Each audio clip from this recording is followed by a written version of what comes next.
Here's what you missed on Phathead and Cande in the morning. Weekdays 6 to 10 a.m. on My Country 96.1.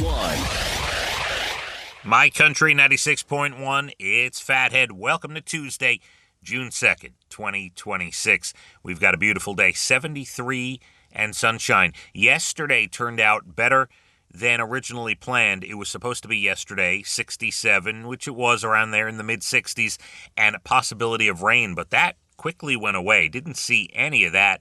Turned out to be okay. Today, even better, 73 sunshine. Tomorrow, Wednesday, Dublin Deck, gorgeous, 76, absolutely fantastic. Dublin Deck, the Country Fair Hump Day Hoedown. Last week, I was not there. I was told that, right, because we were there on Monday, Memorial Day, and then we were not there on the Wednesday following the holiday. But we're back. We'll see you tomorrow. And I was told they now have axe throwing. There was a cotton candy vendor, and Country Mills says, bring the whole family. It's always been a full family place. Kids are welcome. It's all the whole 100%. Great place to eat and drink and dance and listen to music, and it's going to be absolutely fantastic. DJ Salty Jim, Casey Wayne, and the rodeo tomorrow live on stage. Freedom Fest tickets on the wheel, Mechanical Bull, all that stuff. The previously mentioned axe throwing and all the vendors. We're going to have a good time out at Dublin Deck tomorrow. Also, we are just one sleep away from the New York Knicks and the NBA Finals. Cannot wait. They start in San Antonio tomorrow.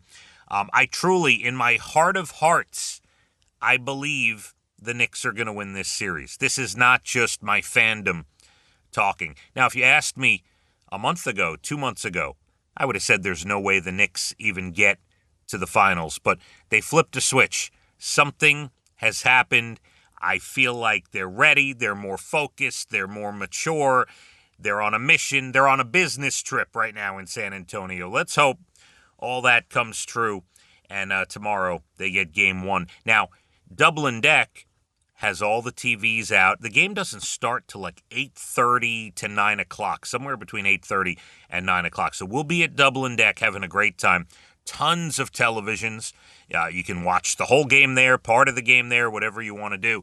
But yeah, we will have them on TV as the game begins tomorrow night while we're there at Dublin Deck. Can't wait for it. Knicks big finals tomorrow. Just one more sleep, and we will get there. All right, we're going to start this way. This is a strange story.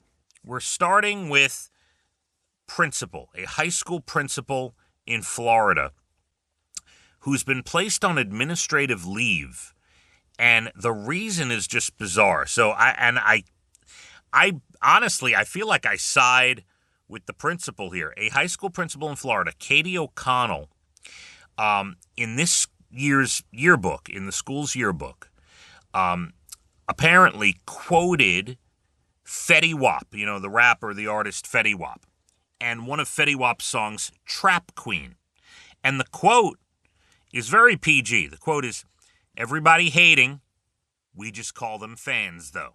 And then it says Mrs. O'Connell. Now, Katie O'Connell, the principal, claims she did not say this, write it, or approve it. Even though, it's kind of cute. I don't know. It sounds cute and tongue-in-cheek, and, a principal saying everybody hating, but we just call them fans, though.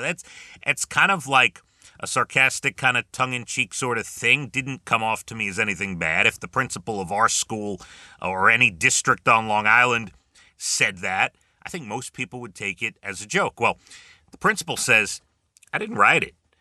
She was presented with a draft of the yearbook before it was published, signed off on it, and doesn't know necessarily who's responsible, but says there's a tell in there that shows it's not her.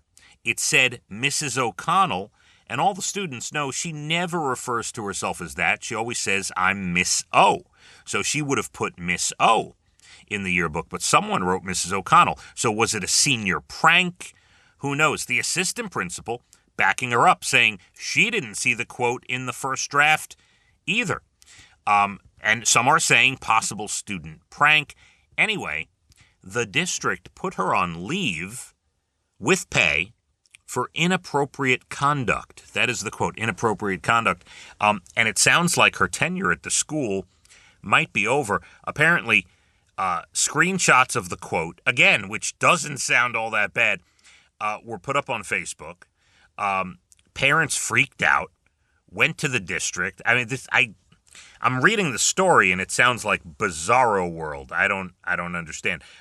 She's been receiving threats and harassment serious enough to go to police. She's hired a lawyer. And yeah, there you go. Some people are saying that's absurd. The quote is maybe the most tame quote of any Fetty Wap lyric, and it certainly doesn't sound bad necessarily. Phathead and Cande in the morning, weekdays 6 to 10 a.m. on My Country 96.1.